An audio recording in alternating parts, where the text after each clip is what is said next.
Hello, Megan at What's Your Strength. We'll be going through the windmill and the bent press now. These are both great for shoulder health. As always, tons of options to get to healthy shoulders, but anything shoulder related, you want your T-spine or your upper to mid-back moving well, you want your shoulder blades packed in, and here's one way to come at them. I'll show you first. These are two of what are called support lifts, and they're almost like old-time strongman lifts. And yes, strongman, not woman, I know, but in the 1900s early, that's what it was. So this is a windmill. Okay, and we'll go through a couple drills to get there now. How deep do you go in a windmill? Only as deep as you can maintain a neutral spine. Thinking of your rib and your pelvis connection, saying solid, no twisting through the spine. A couple of drills for getting the feel of this. It is a halfway between a sideways and a backward shift of the hip, right? If this is a deadlift and this is a side bend, it's really in between the two. It's 45 degrees.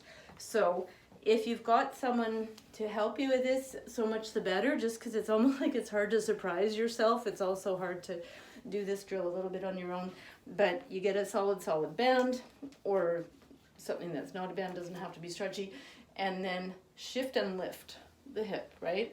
So this gives you the feel of pushing back. A lot of people are not used to simultaneously pressing back and forwards. So that's one idea. We're looking for the glute medius, kind of like the back pocket on your jeans is, if you were wearing jeans, is where we should be feeling the stretch. If that's not going to happen, put one foot against a wall. Your heels are lined up. Again, that diagonal part of your hip is going to press in, and we can look up, but we're pushing back the whole time into the wall. This back leg is staying straight, right? And if it's a shoulder health thing, how come we're messing around so much with the lower body? Is to change the angle of the body underneath the shoulder, all right? So there's our windmill, and then, just do the dumbbell instead, because not everybody will feel like kettlebells. If you are using a kettlebell and you don't know how to pick them up, use two hands, right? Arms are up if you want, weight, push back, and then from the hip, we're there. If you want to get a little bit more challenge, you can think about holding something heavier in your down hand, something maybe light to medium in your up hand, and then just be organized with the switching. That's the windmill. As far as the bench press goes, and this was really a big strongman move. So usually when we press, we start here. Bent press, we're going to start here. So upper back is where the turn is coming from. And then we're bending ourselves underneath, standing tall with a straight arm and coming back to the shoulder.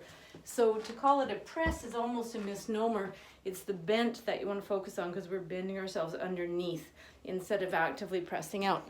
One drill to get the feel of that is, now we want a non-stretchy thing like a strap or a jiu-jitsu gi belt or a skipping rope, but something that won't bend too much, right? We'll step with our back foot. I'm stepping on the band. Front foot is front. And then I am coming to the point where I've got a little bit of tension on the band. Arm is out to the side. And what I don't want is to have it like way looped over, right? It's not a backpack. It's creating a line that will really open up my chest, open up my upper back. And this is sort of where we'll be, shoulder height, where we'll be coming to. And that way you're going to keep tension on your rope or your band as you reach down. And this is the bottom position. And obviously you would have to let go of the rope for the standing up.